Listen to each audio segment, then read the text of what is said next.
dukun berkedok klien. Pasti nih Dia. gila komisi gue berapa duit.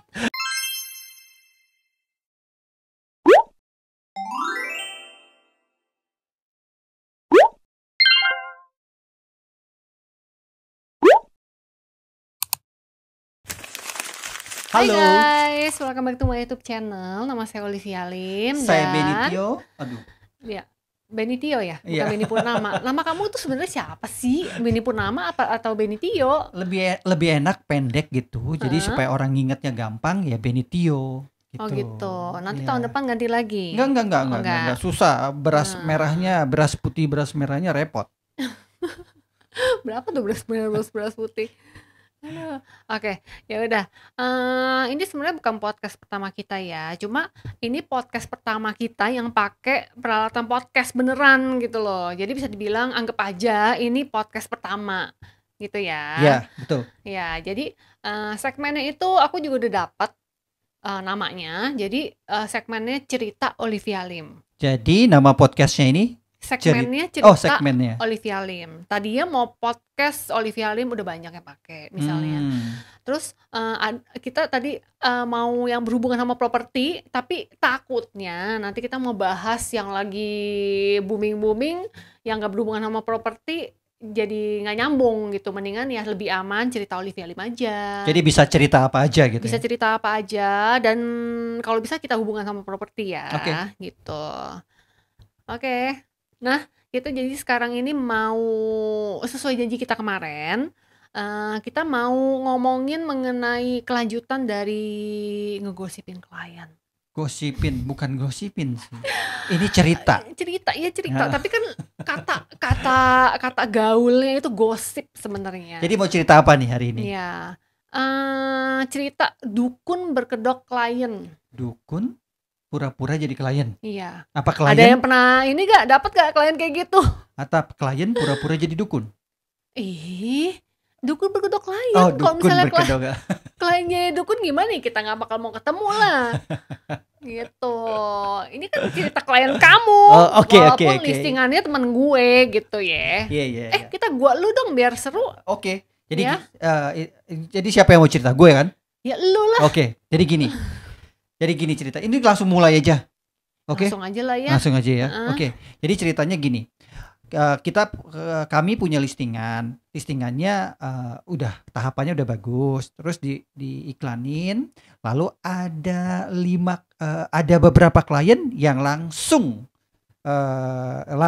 kontak si Bapak A, Bapak B, Bapak C, sama Pak D nih. Nah, Dukun Pak D itu ya. Nah, pas si Pak D ini nih, dari 4 orang ini A, B, C, D, Si D semuanya ini yang serius banget. serius banget. Yang lain-lain kan? masih kadang-kadang wah kemahalan, wah Enggak. kok harganya segitu. Yang Oke. lain-lain normal. Mungkin kita ngomongin dulu nih mengenai listingannya itu berapa. Oh, jadi listingannya ada di Jakarta Utara. Itu Sebut harganya sebut lokasinya nggak usah. Jakarta Nggak usah, Utara. jangan ya, Nggak usah lah. jangan. Jakarta Utara aja. Kamu daerah sana Oke, aja. iya. Jakarta kan tahu kan, NJOP-nya Uh-uh. tinggi. Jadi harga propertinya waktu itu di open 42M. 42M di pertama kali di open, cuman habis berjalannya waktu si owner temen lu tuh pengen cepet-cepet telepon gue, bro itu jualnya cepet aja deh, diturunin deh. NJOP-nya 26M. Sekarang buka aja langsung di 32 ya. Habis itu 32M. Nah, dari 32M, nah itulah waktu buka 32M si Pak D ini yang telepon nih. Yang awalnya A, B, C masih pikir-pikir, di follow up juga masih kayaknya budgetnya nggak masuk. Ya. Kayaknya budgetnya Ya. mereka nggak cukup untuk segitu. Kemarin sempat 25 sih, cuma nggak mau orangnya. Nggak mau. Iya, jadi ditawar sama ABC ini ditawar sampai 25. Tapi kan NJOP-nya aja waktu itu udah sampai 26 apa 27 ya? Kurang lebih ya. 27M. Jadi masih pikir-pikir lah si teman lu tuh. Nah, si Pak D ini habis di 32M, si Pak D ini yang serius banget, sampai 3 kali datang ke lokasi, ke rumahnya. Hari pertama bawa ajudannya, hari kedua bawa sama ajudannya juga, turunin mobilnya di depan rumah, dia parkir jauh ajudannya. dia ketemu kan pas itu ngobrol itu ya, pas tunjukin foto itu hari kedua itu. Ingat nggak? Aku lupa sih. Ingat nggak yang waktu dia tunjukin foto-foto itu sama siapa tuh? Oh iya, sama pejabat. Nah, Aku langsung kayak gila nih, deal nih pasti nih, dia. gila komisi gue berapa duit. Aduh. Jadi waktu hari kedua kali ketemu itu dia udah bisa sebutin angkanya tuh, nawarnya berapa. Jadi udah bener-bener kapan UTJ udah bilang kapan saya bisa ketemu ownernya, dia bilang. Padahal waktu itu temen lu tuh masih di luar negeri tuh. Iya, temen gue gila sampai seneng banget, sampai dia udah buru-buru mau datang, mau kumpulin temen itu kan atas sama PT ya, jadi ada beberapa orang. Semuanya sih udah ready di Jakarta yang 3, gila. yang 1 itu masih di luar negeri. Pas banget. temen lu ya sebenarnya kita juga info belum bro, karena kan belum UTJ, belum apa-apa, ini baru nawar doang. Tapi mereka udah prepare karena udah yakin closing. Oh iya orangnya serius banget. Gila, serius banget. Ya 3 kali survei ke lokasi, terus udah kita juga udah tunjukin PBB-nya ada, semua sertifikatnya juga di on hand di tangan, terus rumahnya juga masih bagus, kawasannya bagus, lokasinya bagus, harganya juga bagus, semuanya udah bagus lah. Jadi hari berikutnya dia udah langsung ngomong kapan ketemu owner gitu. Wih, keren nggak? Gila, asik kan? Oh itu agent pasti udah seneng banget itu. Aku udah ngebayangin asik abis ini ke Maldives. Nggak perlu kan ke Eropa gitu kan. Jadi oke. Setelah ngobrol-ngobrol di lokasi, kita berpisah tuh. Terus malamnya dia telepon langsung. Wih, UTJ dong ya, UTJ ya. Malam-malam telepon nih. Berarti udah ini nih. Serius banget nih. Tahu nggak dia telepon gimana? Hampir jam berapa ya? Jam 11 atau jam 12 gitu. Semalam itu. Malam. Aku lupa ya. Iya. Untung gue belum tidur tuh. Apalagi semangat kayaknya bangun kalau telepon kayak gitu. Tapi kalau dipikir-pikir mendingan tidur gak sih? Oke, dengerin ceritanya nih. Pas dia telepon, gue angkat. Halo Pak D. Iya Ben, itu rekanan saya sudah setuju rumahnya. Wih, gila. Udah cocok harganya. Kamu udah bilang belum ke owner harganya saya tawar segitu?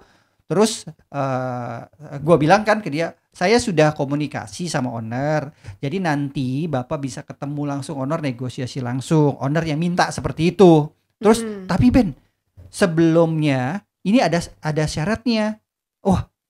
Gue pikir tadinya syaratnya itu biasalah jual beli kan. Misalnya Ben, bisa nggak gua nggak bayar pajaknya, jadi harga berikut pajak PPh-nya gitu kan.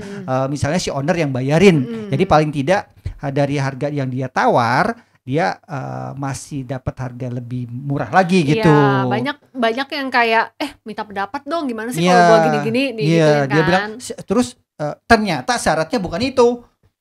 Dia bilang rumahnya itu ada yang nunggu. Iya, dia bilang, Ben, hari kedua gua ngelihat datang ke situ. Ben, hari kedua saya datang ke situ, dia bilang, menurut pandangan mata indera saya, apa namanya tuh? Dia bilang, rumah itu ada penunggunya, dia bilang. Ada di beberapa lokasi di tempat ada penunggunya, dia bilang. Nah, jadi menurut orang pintar saya, rumah itu harus dibersihin dulu. Waduh. Syaratnya itu ternyata. Kirain panggil goklin gitu ya. Iya, dibersihin dulu.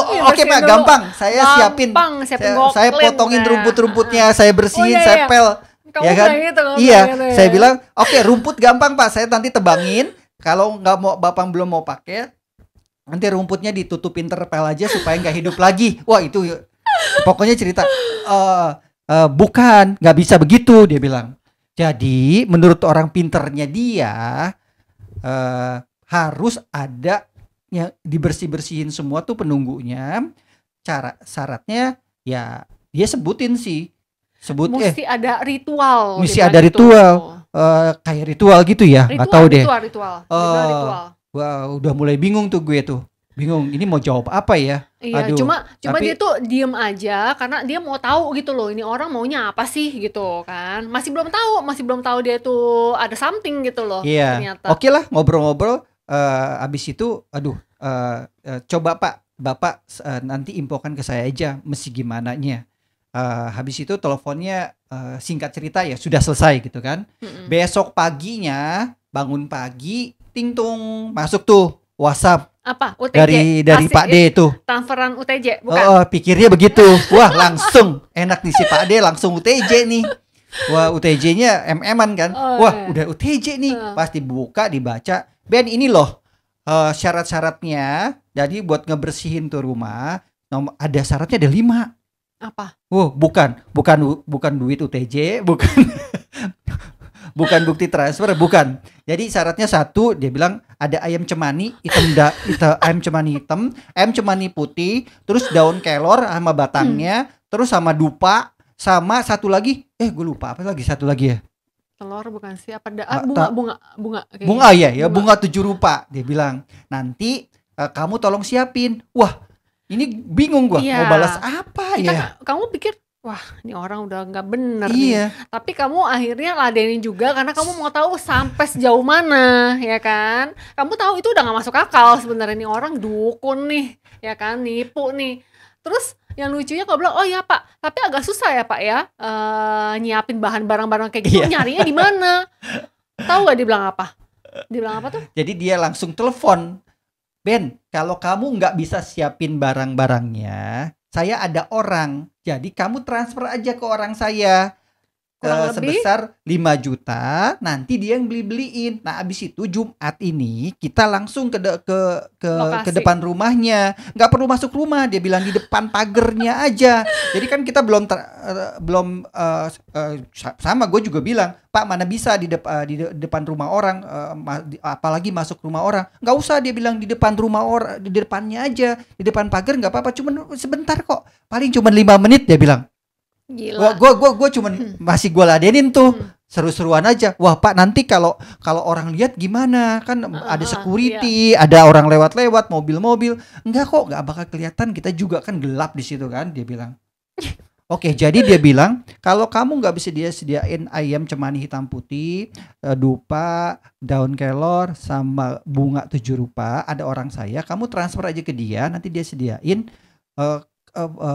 Kenapa uangnya mesti dari kamu? Karena saya nggak boleh.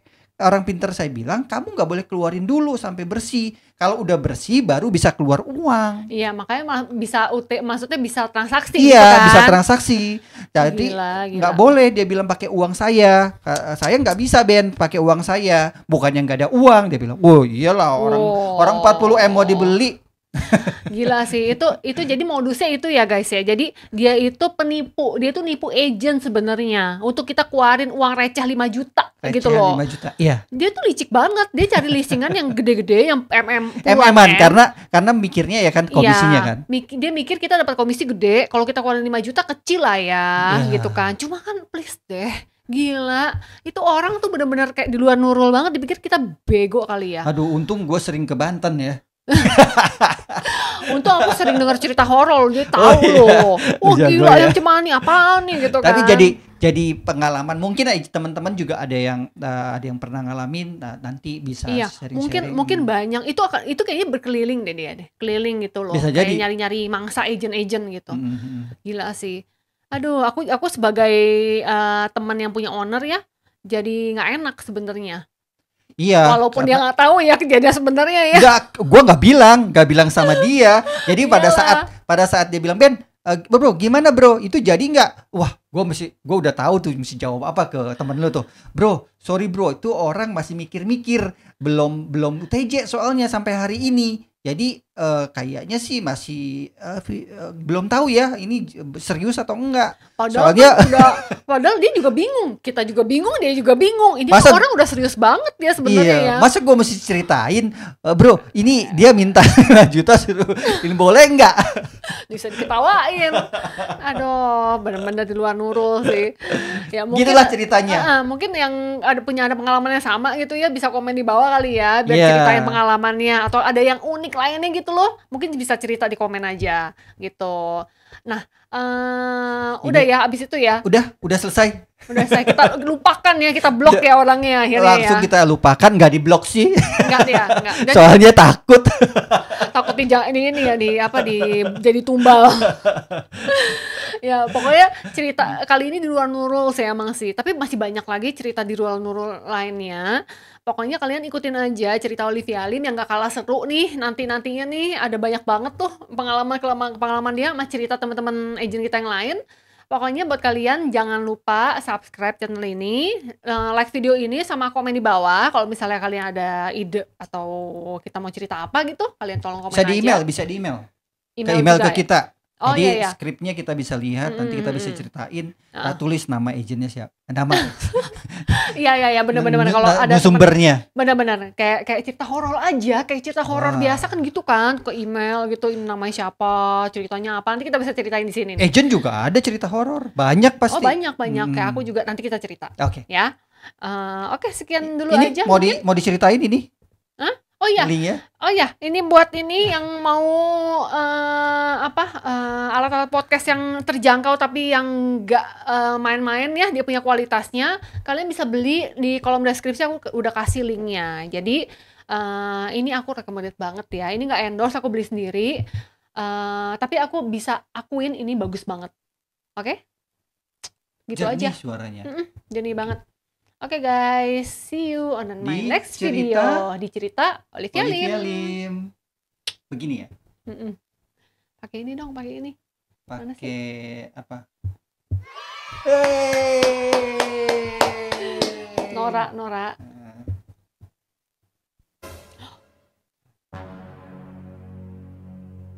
Thumbnail.